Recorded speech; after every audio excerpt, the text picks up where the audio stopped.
प्रिय भैया बहनों, आज हम पढ़ाएंगे कक्षा अष्टम विषय विज्ञान अभ्यास 4 धातु और अधातु, मेटल एंड नॉन मेटल, संक्षारण से सुरक्षा व समाधान। देखते हैं, आपने अधिकतर घर के सदस्यों को कहते हुए सुना होगा कि लोहे या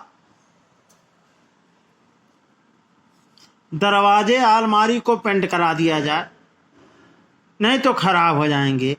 धातु की सतह पर पेंट लगाकर उसे क्षरण होने से बचाया जा सकता है। इस कारण लोहा, पोल, स्टील के फर्नीचर, बस, ट्रक आदि को पेंट किया जाता है।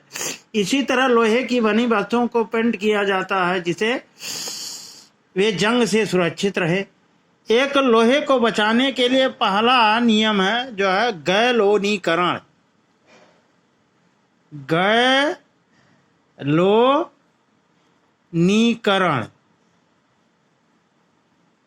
गैल्वेनीकरण क्या है? प्रिय भैया बहनों, तेल या ग्रीस की परत धातु के संक्षारण को रोकती है। इस्पात को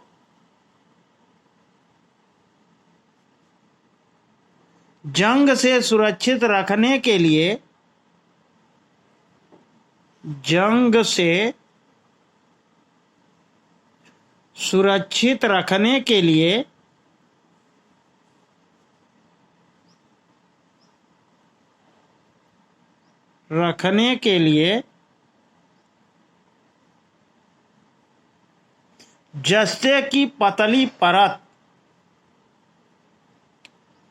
जस्ते की पतली परत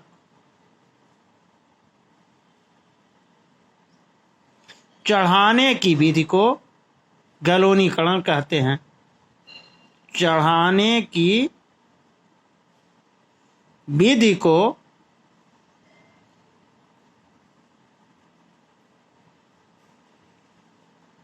गैल्वेनीकरण कहते हैं।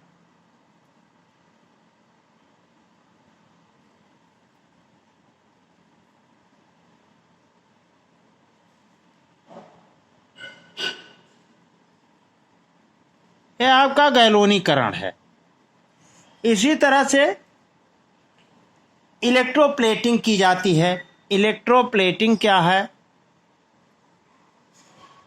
इलेक्ट्रोप्लेटिंग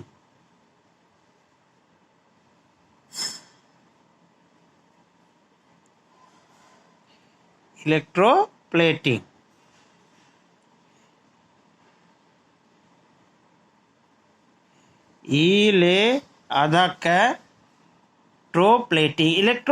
क्या है? देखिए, क्रोमियम या टिन की इलेक्ट्रोप्लेटिंग की जाती है।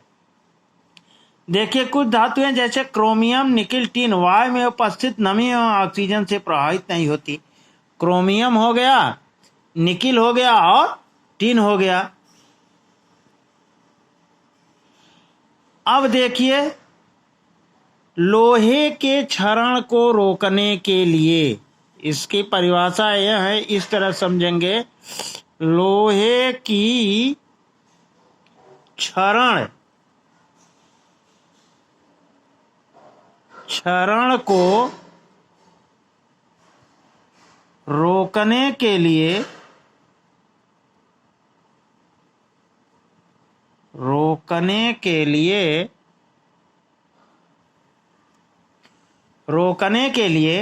चारों ओर क्रोमियम या टिन की इलेक्ट्रोप्लेटिंग करते हैं। चारों तरफ क्रोमियम या टिन की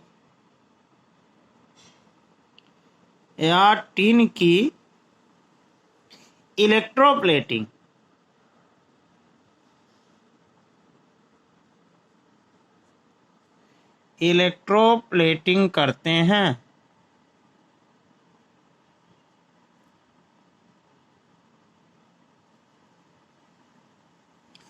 प्रिय भैया, इलेक्ट्रोप्लेटिंग करते हैं।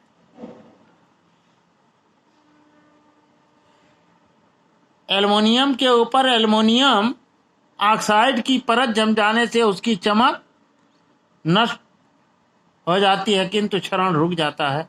लोहा सर्वाधिक उपयोगी होने वाला धातु है, लेकिन कभी भी शुद्ध अवस्था में इसका उपयोग नहीं होता है, क्योंकि शुद्ध लोहा अत्यंत नर्म होता है।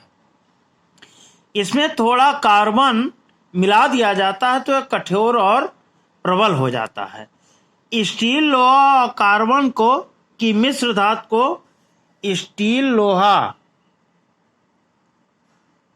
स्टील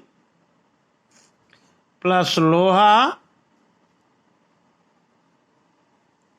और कार्बन मिल करके मिश्र धातु बनते हैं, जिनमें जंग नहीं लगता, जिनमें जंग नहीं लगता है। इसी प्रकार से दो मिश्र धातु किसे कहते हैं, हेडिंग डालेंगे, मिश्र धातु किसे कहते हैं। प्रिय भैया बहनों, दो या दो से अधिक धातुओं के समांगी मिश्रण को, दो या दो से अधिक धातुओं के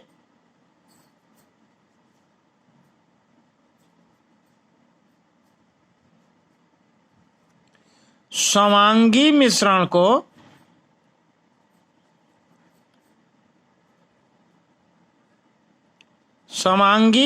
को मिश्र धातु कहते हैं। एलॉय, जिसे मिश्र धातु का दूसरा नाम अंग्रेजी में एलॉय भी कहते हैं।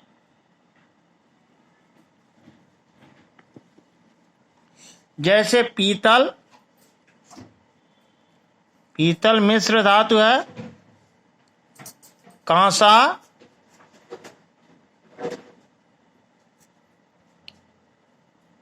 स्टील आदि। अब प्रिय भैया बहनों, देखते हैं मिश्र धातु और अवयवी तत्व।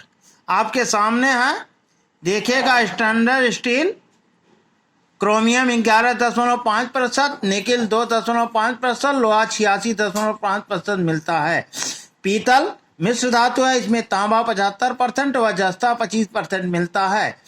कांसा ब्रोंज जिसे कहते हैं, इसमें तांबा 88% व टिन 12% मिलता है। सोल्डर, इसमें सीसा 68% व 30-32%। इस चार्ट को आप बना लेंगे। अगला देखिए, मिश्र धातु की विशेषता और उपयोगिता। मिश्र धातु की विशेषता और उपयोगिता आप देखेंगे। मिश्र धातु की विशेषता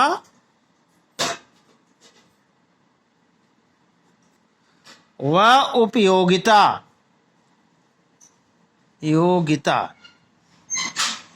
इसके बारे में देखिए, मिश्र धातु का रासायनिक। मिश्र धातु प्रायः मूल धातु से कठोर होती है। शुद्ध सोना बहुत मुलायम होता है, इसलिए इसमें आभूषण नहीं बनाया जाता है। इसमें थोड़ा सा तांबा मिलाने पर वह कठोर और आभूषण बनाने के लिए उपयोगी हो जाता है। मिश्र धातु का वायु या नमी के कारण क्षरण नहीं होता। लोहे में क्रोमियम मिलाने पर स्टेनलेस स्टील प्राप्त होता है, जिससे जंग नहीं लगता। मिश्र धातु का रासायनिक यौगिकों द्वारा क्षरण नहीं होता है। मिश्र धातुओं के गुण उनके अवयवी धातुओं के गुणों से भिन्न होते हैं। इसी कारण इसका उपयोग धातुओं के टुकड़ों तारों को जोड़ने में किया जाता है। प्रिय भैया बहनों, कुछ महत्वपूर्ण बिंदुओं को जान लें कि धातुओं में चमक होती है, जबकि अधातुओं में नहीं होती है। आयोडीन अधातु है, होते हुए भी चमकीला होता है। क्षारीय धातु इतने मुलायम होते हैं जिनको चाकू से भी काट सकते हैं। कार्बन ऐसे अधातु हैं जो विभिन्न रूपों में विद्यमान रहते हैं। हीरा कार्बन का अपरूप है, सबसे कठोर प्राकृतिक पदार्थ है। कार्बन का एक और अपरूप ग्रेफाइट भी है जो विद्युत का सुचालक है। पारा केवल ऐसी धातु है जो कमरे के तापमान पर द्रव अवस्था में पाया जाता है। धातु उष्मा और विद्युत के सुचालक होते हैं, परंतु अधातु नहीं होते। आसुत जल कुचालक होता है। प्रिय भैया बहनों, आज इतना ही। कल मैं आपको अभ्यास प्रकट कराऊंगा। तब तक के लिए धन्यवाद।